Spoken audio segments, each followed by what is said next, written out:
The driver's arm trembled as she pointed to the door. Davy, his backpack still slung over his shoulder, got out, expelled under a harsh order and knowing looks. No one there imagined that the boy's father was the town's mayor. What no one there knew was that, in seconds, the tables would be turned, and the humiliated woman's son would show who really ruled the roost. The sound of the brakes cut through the air like a blade. Passengers leaned forward. Backpacks slid off the seats. The school bus engine roared deeply, then fell silent. Sandra twisted her neck sharply. Her eyes swept the hallway until they found Davy. He stood between the benches, clutching his notebook to his chest. His breath came and went rapidly. In the background, 3 boys laughed. One of them had just pushed David and made fun of his hair. Too curly for the uniform, right? Sandra didn't see who pushed her. She didn't want to see. "Enough!" she shouted, pointing her finger at David. "Get down now!" The boy blinked slowly. He tried to speak. "I didn't do anything, ma'am." "You're causing a disturbance on the bus," Sandra interrupted, getting up from her seat. "We already have enough problems without putting up with another lazy kid." She walked down the hallway, her body blocking the light coming through the window. David took a half step back. Then, the word fell dry. Someone laughed. Another pulled out his phone and started filming. Rodrigo, in the back seat, nudged his friend next to him and muttered something inaudible. Mariana looked down at her phone screen, pretending not to see anything. David looked around. No faces turned toward him. No voices were raised. Sandra crossed her arms. "I won't repeat it." The boy took a deep breath. He adjusted the strap of his backpack. He walked past Sandra without taking his eyes off her. He walked down the 3 steps of the bus. He stepped onto the sidewalk. The door closed behind him with a metallic click. Davy stopped there, facing the bus. The sunlight was shining brightly on his back. The passengers inside looked straight ahead, as if nothing had happened. But someone's cell phone was still filming through the window, and David did not bow his head. He lifted his chin, slowly, steadily. His eyes met the camera phone recording. He knew it wouldn't end there. Then came a quick flashback to his grandmother holding David's small hands between hers, their fingers intertwined. "Never forget who you are, boy, never." David blinked. The wind ruffled his uniform. He didn't run. He didn't scream. He didn't cry. He just stood there, still, like someone who knows how to wait. Sandra got back into the driver's seat and started the engine again. The bus shook. She adjusted the rearview mirror and took one last look back. All right, now we can go on in peace. But the peace inside was false, heavy. No one said anything anymore. Rodrigo put away his phone. Mariana bit her lip. The little boy at the window pressed his forehead against the glass and continued to look out, for David. But in that steady gaze, something was about to begin. The wind hit David's face as soon as the door closed. He took 2 steps back. He stopped. He raised his face to the sky. The sunlight was blazing brightly, but he didn't look away. He closed his eyes. He took a deep breath. The sound of the bus engine still rumbled softly, but the loudest echoing noise was from within. David opened his eyes slowly. His uniform flapped in the wind. His backpack weighed heavily on his shoulders, but his body was firm, planted. He looked at the bus. The windows reflected the sun. It was impossible to see who was still looking at him from inside, but he knew. They always know. He adjusted the strap of his backpack. He ran his hand through his hair, the same hair that had been the butt of jokes just seconds before. David smiled, briefly, bitterly. It wasn't the first time. It wouldn't be the last. But something inside him didn't break. It never broke. He turned his face back to the bus. He found the window where the cell phone was still filming. The boy was holding the device half hidden, but Davy saw it, and he looked straight at the camera. No fear, no shame. David lifted his chin. "Thank you for the lesson, Mrs. Sandra," he murmured softly, knowing that no one but him would hear. His voice was cold, controlled, as if it were rehearsed. But it wasn't. It was just the voice of someone who learned too early not to shout. David didn't move. He stood there on the sidewalk, watching the parked bus walk away. The sun was still burning, but he didn't try to go back. He didn't scream. It just stayed, firm, like someone who knows the story doesn't end when you get off. It ends when you decide how to continue. Davy pulled his phone from his pocket. His hands were shaking a little, but he held it steady. He unlocked the screen. He opened his contacts. He stopped at the name, Father.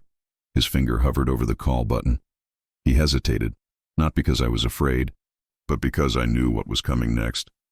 The weight, the attention, the father's anger, the shame that would fall upon Sandra. David took a deep breath again, pressed the button. The phone started ringing. 1 touch, 2, 3. Across the street, a car stopped at a light. The driver glanced at him. David looked away. 4th ring. Hello? The father's deep voice cut through the silence. David swallowed hard. Dad. His voice came out lower than he intended. I need you to come get me. Silence on the other side. What happened, son? Davy looked at the ground. He saw his shadow on the asphalt. Small, alone. They kicked me off the bus. Another silence. Heavier. Where are you? David gave the location. Don't move.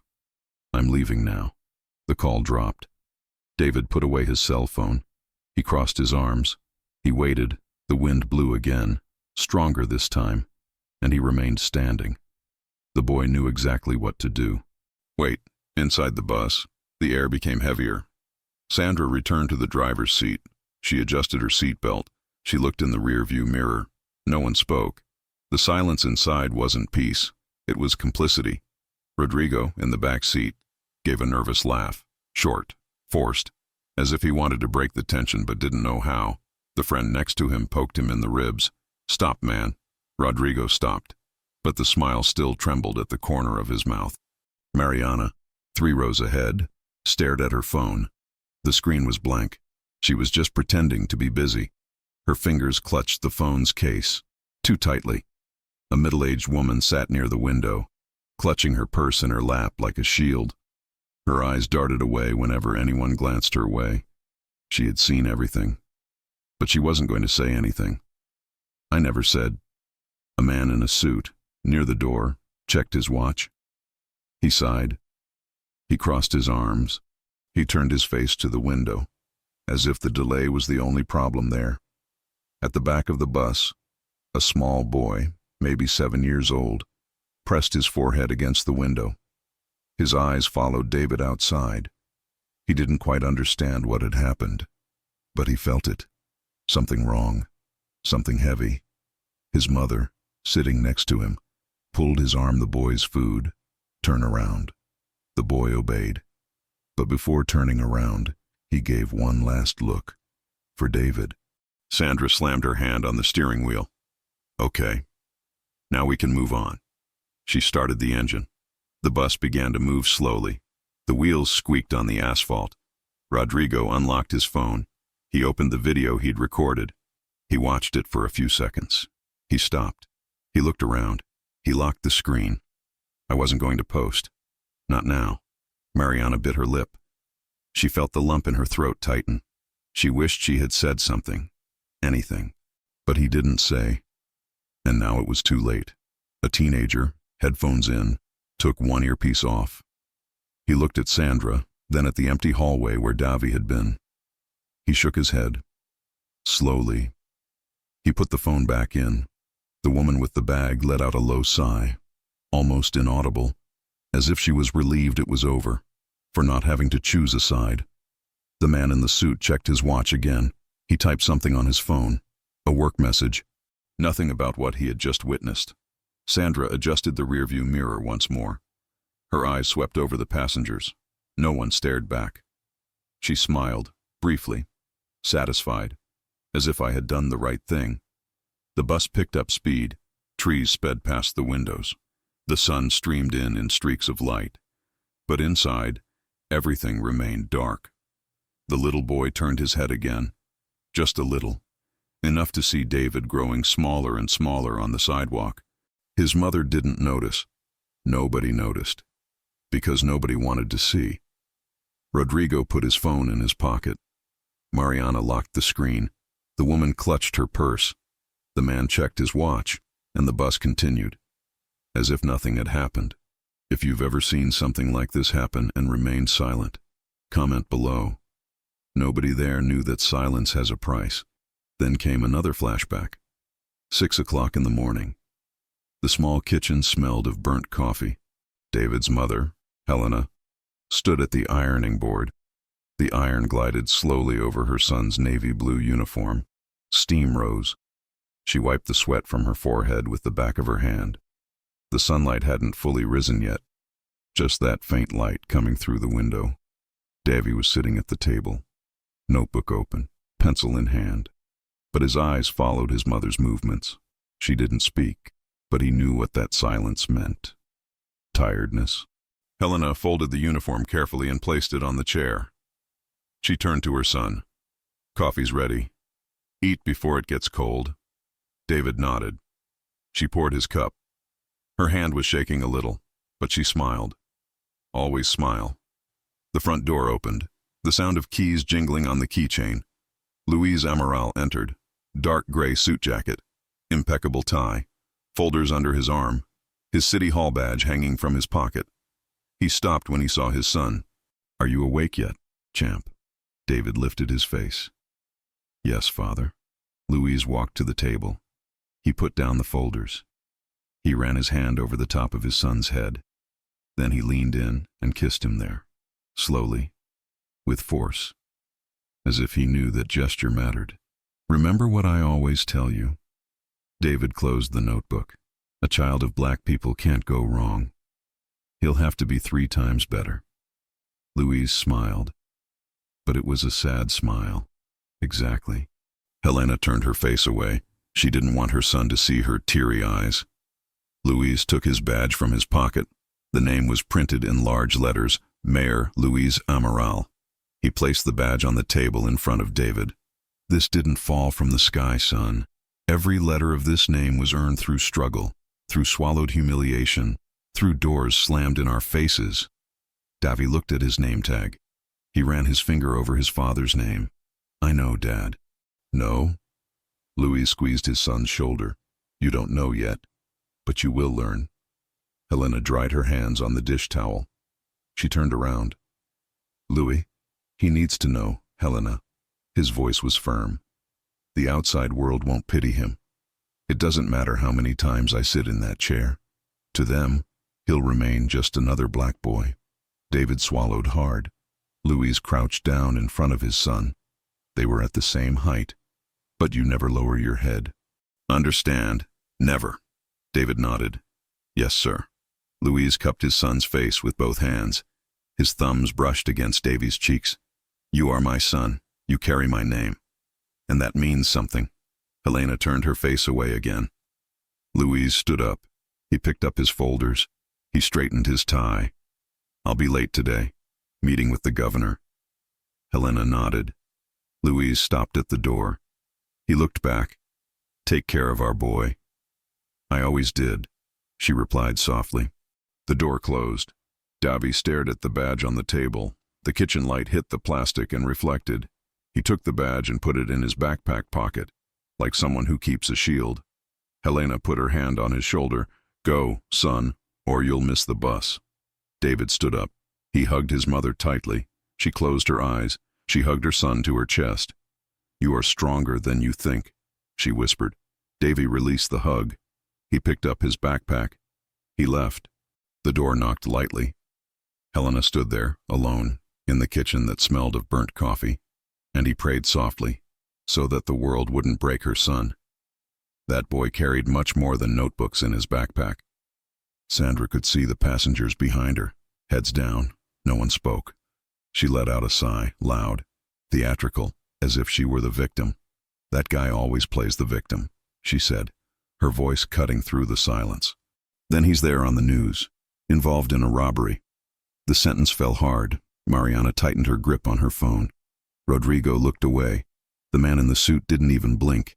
The woman with the bag nodded, brief, almost imperceptible.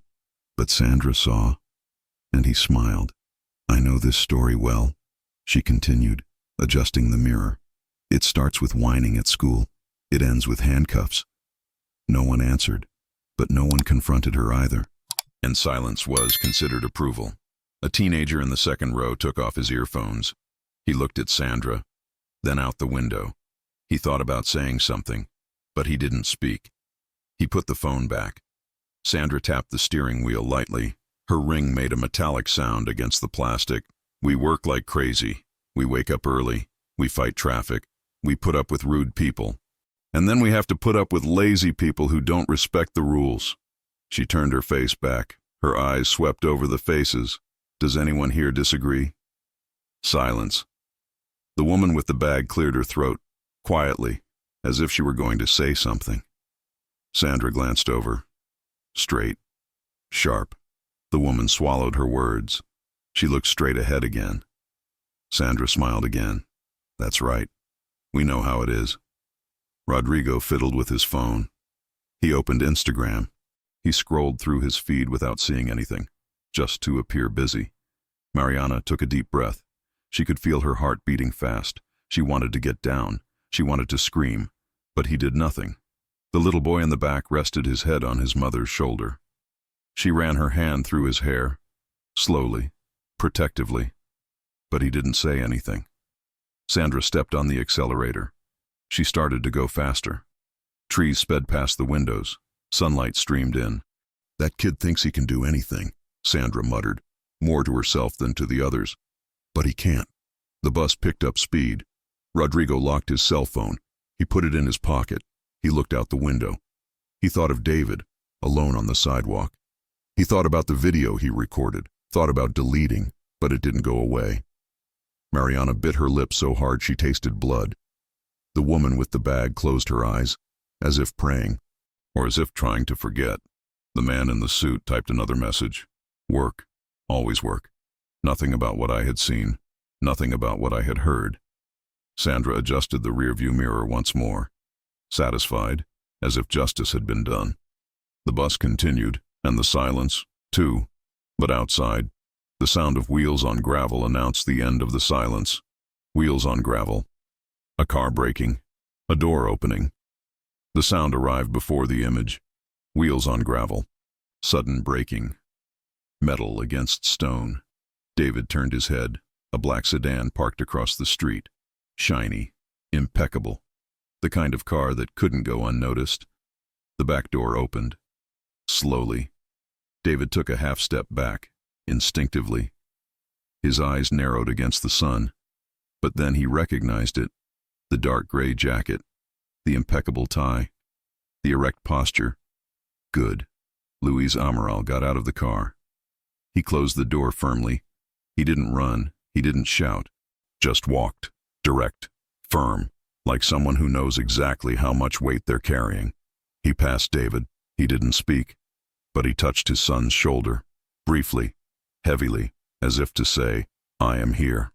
David felt the lump in his throat tighten. Luis sped up and managed to stop in front of the bus. His eyes flicked up. They met the front window. Sandra was in the driver's seat. She saw the man, the jacket, the posture, Franzio each, Rodrigo, back there, nudged his friend. Who is that guy? The friend shrugged. Mariana lifted her face and turned to the window. The woman with the bag leaned forward, trying to get a better look. The man in the suit finally put down his cell phone. Luis didn't take his eyes off Sandra. She swallowed hard. He took 2 steps towards the bus door. Sandra locked the door. Quickly, the sound of the bolt echoed. Luis stopped, but he didn't back down. Just waited. Sandra glanced in the rearview mirror. The passengers were all facing forward now, alert. She looked back at Luis. He raised his hand, slowly, and knocked on the door 3 times, steady, calm, deliberate. Open the door, he said. His voice wasn't loud, but it cut through the glass like a blade. Sandra hesitated. Luis knocked again. I said, open the door. Rodrigo put down his cell phone. Mariana held her breath. The woman with the bag let out a nervous sigh. Sandra looked at the steering wheel, at the passengers, back at Luis. She had no choice. Unlocked the door. The metallic sound cut through the silence. Luis climbed the first step, then the second, then the third. and as he climbed the steps, the authority shifted. He stopped there, standing, in the hallway. Sunlight streamed in from behind him. He looked bigger than he was. Sandra sank a little into the seat. Louise looked at her, then at the passengers, one by one. No one looked away this time, because now it was impossible to ignore. Rodrigo swallowed hard. Mariana held the hem of her blouse. The man in the suit crossed his arms. The woman with the bag gripped the handles tightly. The little boy in the back looked at his mother. She placed her hand over his. Luis looked at Sandra again. "My name is Luis Amaral," he said. Slowly, clearly. "Perhaps you've seen that name on the ballot." Sandra opened her mouth, closed it, opened it again. But no sound came out. Luis pointed outside, to the boy standing on the sidewalk. "That one out there is my son." The air inside the bus became heavier.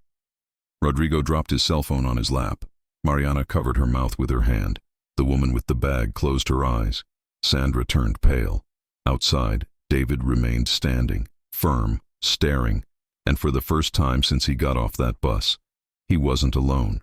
He walked down the hall, slowly. His eyes swept over every face. Rodrigo lowered his head.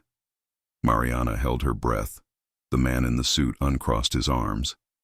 The woman with the bag squeezed the handles until her fingers turned white. Louise stopped in front of Sandra. She tried to smile, but the smile died before it was born. Sandra opened her mouth, then closed it. Her hands trembled on the steering wheel. Louise pointed outside, to his son standing on the sidewalk. Louise took another step. He got closer. But he didn't invade Sandra's space. He just took his. "You kicked my son off that bus." He spoke each word slowly, without asking what happened, without listening, without thinking. Sandra tried to answer. He was causing a disturbance. He was being humiliated. Louise cut in. His voice remained low, but sharp. "And you chose to punish the victim." Louise raised his finger. He pointed to the roof of the bus. "There's a camera here." He paused, and she saw everything. Sandra's eyes widened. "I am not. You saw 3 boys making fun of my son." Louise interrupted again. "You saw them push him. You saw them laugh. And yet, you chose to expel my son." He leaned in, just a little. "Why?" Sandra didn't answer. Because there was no answer. Louise straightened his body. "I'll tell you why." He looked around, at the passengers. "Because for you, a black boy will always be the culprit. He'll always be the problem. He'll always be the threat." The phrase fell like a sentence. Rodrigo pressed his phone. The video was still there, recorded, proof. Mariana felt tears welling up, but she didn't let them fall. The man in the suit looked away, embarrassed. The woman with the bag opened her eyes. Finally, the little boy in the back looked at his mother. She squeezed his hand. Louise took a step back and took his cell phone out of his pocket. Sandra saw the movement. She froze. "What are you going to do?" Louise unlocked the screen. He dialed. He put it on speakerphone. 1 touch. 2. Santos City Hall, Mayor's office.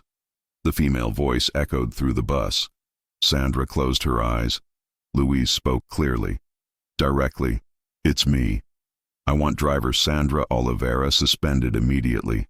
Just cause racial discrimination against a minor." Silence on the other end. Then, "Understood, Mr. Mayor." "We'll take care of it now." Louise hung up. Sandra let out a sob. Quiet, contained. Louise put away his cell phone and looked at her one last time. "You had a choice, and you chose wrong." He turned and walked back down the hall. He stopped at the door and looked at the passengers. "And you?" He paused. "You chose too." No one answered, because there was nothing to say. If you were in his place, what would you do? Sandra tried to laugh, but it was too late. Louise walked down the steps of the bus. He stopped on the sidewalk. He turned back. He took his cell phone out of his pocket. He dialed another number. He put it on speakerphone. The voice on the other end answered on the second ring. "Captain Ferreira." "I'm Luis Amaral. I need a patrol car at the address I'm about to give you. Now. Something serious, Mr. Mayor? Racial discrimination against a minor. Public humiliation, all recorded on video. Brief silence. Then, the vehicle is on its way. Louise hung up. He looked at his son. David stood still, firm, but his eyes shone, not with tears, with something stronger. Pride. Louise called again. Another number. Department of Transportation. I need another bus for the school run immediately. The kids can't be late because of this. Understood, sir. We'll have it ready in 15 minutes. Luis hung up again. He put his phone away. He crossed his arms and waited. Inside the bus, the silence was deafening.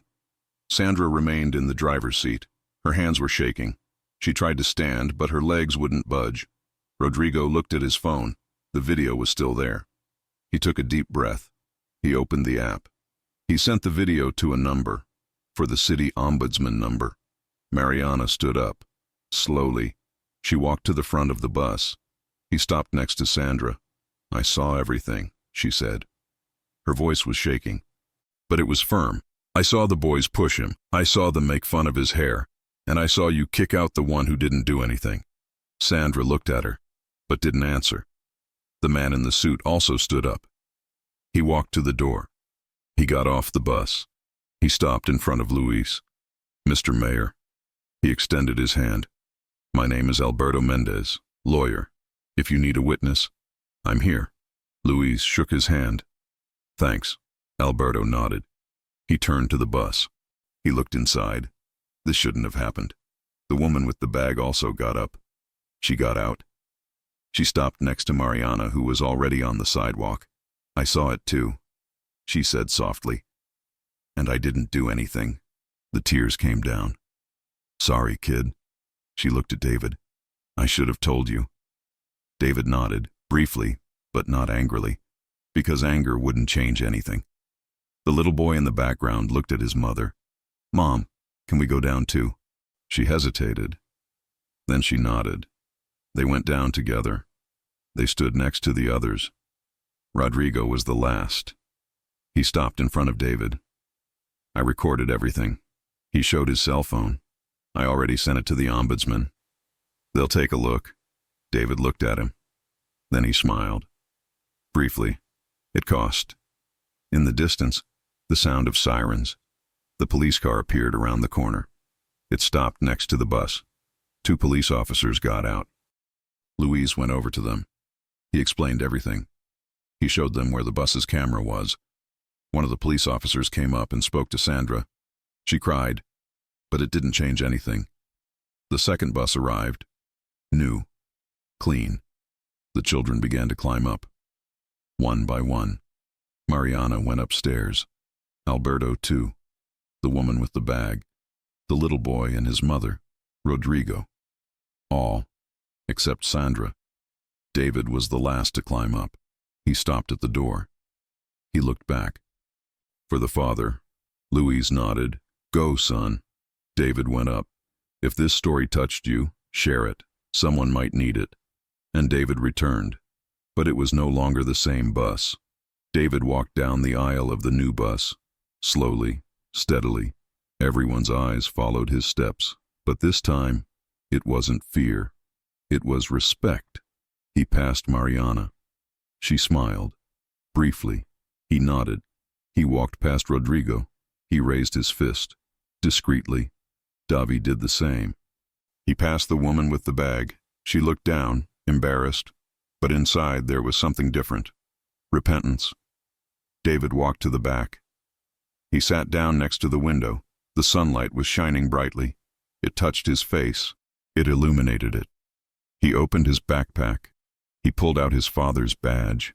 The plastic gleamed. Mayor Luis Amaral. David ran his finger over the letters, slowly, as if touching something sacred. Then came the memory of his father's hand holding his deep voice. You never lower your head. Understand? Never. David blinked. The image disappeared. He placed the badge on his lap. Outside, Luis remained standing, arms crossed, staring. The bus began to move. Slowly, Davy turned his face to the window. He met his father's gaze. Louise didn't smile. He just nodded, as if to say, "You did the right thing." David nodded back. The bus picked up speed. The trees began to whiz by, but David kept looking back, for the father, until he disappears. Davy turned around. He took a deep breath. He put his badge in his backpack, but before he could zip up, he stopped. He looked inside. He saw the notebooks, the books, the blue pen his grandmother had given him, and he remembered his grandmother sitting in the rocking chair, her fingers intertwined with his. "You're not alone, boy. You never have been. Every step you take, we're with you. Me, your father, your mother, and everyone who came before." David closed his eyes. He felt their strength, their presence. He was not alone. Never was. The little boy in the back seat stood up. He walked over to where David was standing. He stopped beside him. "Can I sit here?" David looked at him. He smiled. "Of course." The boy sat down. They were silent for a few seconds. Then the boy said, "You were brave." David turned his face towards him. "No, I just did what I had to do." The boy nodded, as if he understood something greater. "When I grow up, I want to be like you." David felt something tighten in his chest. It wasn't pain. It was something deeper. Responsibility. Because he knew the fight wasn't just his. It was of many. And now, that boy too. Davy looked up at the rearview mirror. The new driver was staring straight ahead. Focused. Respectful. Everything had changed. But at the same time, nothing had changed. Because tomorrow, another black boy would be humiliated. Another mother would cry. Another father would have to fight. But today, on that bus, something was different. Today, dignity won. The voice echoed. Someone stood up. And that mattered. David looked out the window. The sun was shining brightly. The sky was blue. And he smiled. Not because everything was resolved, but because he knew. The fight continued. And he was ready. If this story touched you, leave a like. Subscribe to the channel. Activate the notification bell and share it so that more people can reflect and become stronger. Because every black boy carries much more than a surname. He carries hope.